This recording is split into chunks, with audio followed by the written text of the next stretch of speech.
Picture a berry so rare that a single jar of jam costs $10. A fruit that grows only in the most remote, frozen bogs of the Arctic, where few dare to venture. A golden treasure that once saved entire communities from death, yet remains unknown to most of the world. This isn't some exotic superfood invented by marketing teams. This is the cloudberry, and its story reveals everything wrong with how we've forgotten the foods that sustained humanity for millennia. Meet Rubus chimaemeris, the cloudberry. The Scandinavians call it hjortron or multe. In Newfoundland, it's the bake apple. Alaskan natives know it as akik. Scottish Highlanders named it evron, and ancient peoples called it Arctic gold. This isn't just a berry with many names. It's a plant that grows on stems barely 8 inches tall in the coldest, most inhospitable wetlands on Earth. Each plant produces a single white flower that transforms into an aggregate fruit of 5 to 25 drupeles, starting pale red and ripening to a luminous golden amber. The cloudberry doesn't grow in your backyard. It doesn't grow in greenhouses.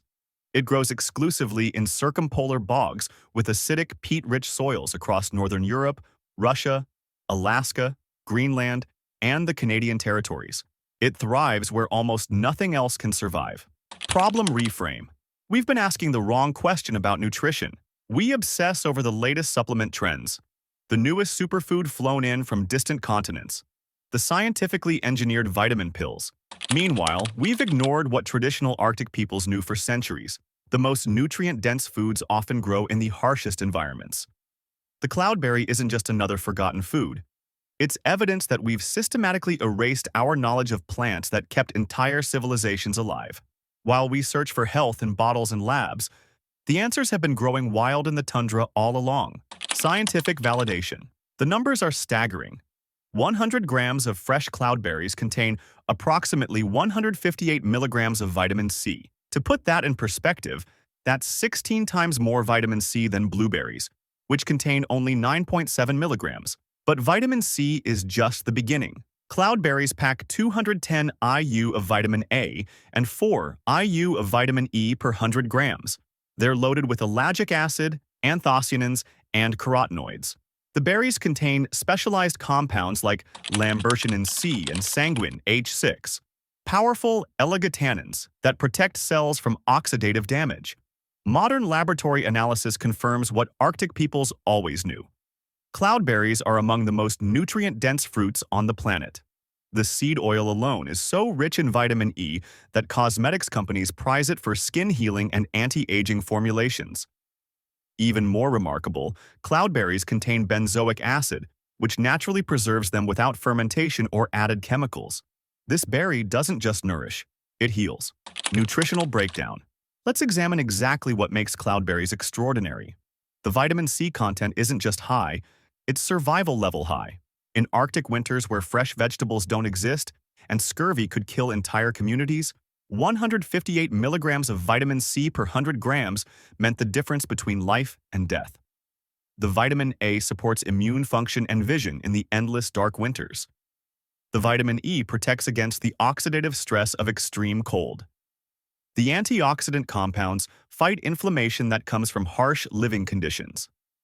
This isn't a berry you eat because it tastes good, though its tangy sweet flavor with hints of earthiness is unique. This is a berry that functions as medicine, as prevention, as a complete nutritional package engineered by nature for survival in the most brutal environments on Earth. Every compound serves a purpose. Every nutrient addresses a specific challenge of Arctic life. The cloudberry is what happens when a plant evolves to keep humans alive. The historical record is unambiguous. A medical letter from Bergen, dated 1593, specifically documents that Chimaemeris norvegicus, the cloudberry, had curative effects against scurvy. 16th and 17th century physicians wrote about the miraculous effects of cloudberry cures for the disease that plagued sailors in northern communities. This wasn't folklore or superstition. This was documented medical knowledge. European herbalists noted the berry's fever-reducing and digestive properties. Sailors and Arctic explorers specifically sought out cloudberries as an anti-scorbutic, a scurvy preventer. While British ships experimented with limes and the Royal Navy struggled with scurvy deaths, northern peoples simply ate cloudberries. The plant spread across the circumpolar regions through bird dispersal and underground rhizomes, establishing dense patches wherever suitable wetlands existed. From the Arctic Circle down to moorlands at the 44th parallel north, cloudberries marked the territories where humans learned to survive winter. Indigenous communities across Scandinavia, Russia, Alaska, Canada, and Greenland independently discovered and utilized this plant. That's not coincidence. That's evolutionary knowledge. Traditional uses. Traditional preparation methods reveal deep botanical understanding. Indigenous Arctic communities didn't just eat the berries fresh. They brewed teas from the leaves and roots to treat colds, coughs, and stomach ailments. They made poultices from berry pulp for skin conditions. In Scandinavia, cloudberries became hjortransilt, a jam that topped pancakes, ice cream, waffles, and the traditional Finnish leipäjuusto bread cheese. Norwegians created multicreme by whipping ripe berries with sugar and cream. In Newfoundland and Labrador, bake apple pie became a regional staple alongside jams, jellies, and fruit wines. Alaskan and Canadian Indigenous peoples mixed cloudberries with seal oil or animal fat and sugar to create akutak, translated as Eskimo ice cream, a calorie-dense winter dessert that provided crucial fat and vitamins. The berries were infused into spirits, creating Finnish laka liqueur and Swedish cloudberry gin. Every culture that encountered cloudberries developed sophisticated preservation and preparation techniques, because these berries weren't just food. They were survival technology. Practical applications. The practical applications extended beyond immediate consumption. Cloudberries were shared freely among communities. Excess harvests went to elders, the sick, and neighbors as acts of solidarity. A Labrador elder explained the cultural practice. "I just give it away for nothing. A long time ago, people used to give berries away, just like our culture." This wasn't charity. This was community insurance. In environments where a bad harvest meant death, sharing ensured survival. Berry picking became a family ritual, a multi-generational transfer of knowledge about bog locations, ripening schedules, and harvesting techniques. Children learned which wetlands produce the best yields, when to pick for optimal ripeness, and how to handle the delicate fruits without crushing them. The berries naturally preserved themselves due to benzoic acid content, allowing long storage without refrigeration. This made them perfect for winter stores when nothing else grew. The vitamin content didn't degrade rapidly, ensuring nutritional value lasted through the darkest months. Every practical application evolved from necessity and was refined through centuries of observation. Here's where the story darkens. Cloudberries weren't actively suppressed in the way governments banned traditional medicines or criminalized indigenous practices. The eradication was more insidious.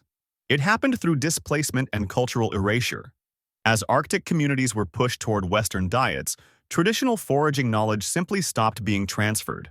Children who once learned bog locations and harvesting techniques were sent to residential schools where such knowledge was deemed primitive. The skills died with elders who had no one to teach. Wetlands were drained for development, destroying cloudberry habitats without anyone noticing because the people who would have noticed were no longer there or no longer had voice. The commercialization of food systems meant that difficult-to-harvest wild foods couldn't compete with mass-produced imports. Why trudge through remote bogs for berries when you could buy apples shipped from thousands of miles away? The cloudberry didn't disappear from the landscape. It disappeared from cultural memory and practice, which is a different kind of extinction. Economic and systemic forces. The modern economics of cloudberries reveal the perverse logic of globalization. These berries now command luxury prices, with wholesale costs in the tens of euros per kilogram and retail jam selling for $10 per jar at places like IKEA. Norwegian cloudberry imports rose from 200 tons in 1994 to 334 tons in 1999. Yet exports remained minimal because supply cannot meet demand. 90 to 98% of wild cloudberries go unharvested each year because the terrain is too remote and labor too expensive. So what happened? Industrial operations brought in migrant workers, primarily from Thailand to Sweden and Finland, who harvest berries in remote camps under questionable conditions. Human rights observers have documented labor abuses: long hours, low pay, harsh working conditions in isolated locations. The traditional model of community harvesting and sharing was replaced by exploitative industrial extraction. Meanwhile, climate change threatens the entire system. Warmer winters decimate crops. Extreme storms wipe out harvests. Shrinking permafrost bogs reduce growing areas. The market response is to raise prices, intensify extraction, and exploit more workers. The systemic forces don't preserve cloudberry culture. They extract maximum profit before it disappears entirely. Cultural loss. Poetry and folklore elevated cloudberries to symbols of Arctic survival. They appeared in songs, stories, and traditional medicines. The berry featured on Finnish postage stamps and the €2 coin. Scottish lore called them Arctic gold and Norland's gold. These weren't mere metaphors. They were recognition that cloudberries represented wealth more reliable than currency, the wealth of nutrition, community, and connection to land. When that knowledge disappears, we don't just lose information about a plant. We lose entire frameworks for understanding how humans can thrive in extreme environments. Yet revival is happening, however imperfectly. Newfoundland towns like Garnish and Forteau hold annual bake-apple festivals celebrating cloudberry jams, pies, and traditional crafts. Scandinavian tourism companies offer cloudberry safaris and berry-picking experiences. Small-scale cultivation trials have developed cultivars like Apolto, Fjellgull, and Finland's self-fertile Nibi, attempting to make farming viable. YouTube channels document traditional harvesting. Harvesting cloudberries in Alaska shows indigenous families picking berries using ancestral techniques. Cloudberry picking in Lofoten, Norway, captures the beauty and difficulty of foraging in remote terrain. These efforts represent more than nostalgia. They're attempts to rebuild broken connections between people and place, to recover knowledge before it's completely lost. The challenge is whether revival can happen fast enough and comprehensively enough to preserve not just the plant, but the cultural context that gave it meaning. Can we resurrect a food system, or only its commodified shadow? Bigger lesson. The cloudberry story illuminates a fundamental truth we've forgotten. The most powerful medicines and foods often come from the places we've learned to ignore. We've built a global food system that prioritizes shelf stability, visual appeal, and ease of transport over nutritional density and cultural relevance. We've replaced geographically adapted foods with universal commodities. We've substituted indigenous knowledge with industrial agriculture. The result is a world where people living in the Arctic import vitamin C, supplements manufactured in distant factories instead of eating berries that grow in their own territories. This isn't progress. This is amnesia masquerading as development. The cloudberry teaches us that nutrition isn't separate from culture, ecology, or place. You cannot extract the berry from its bog, the harvest from its community ritual, the medicine from its traditional knowledge.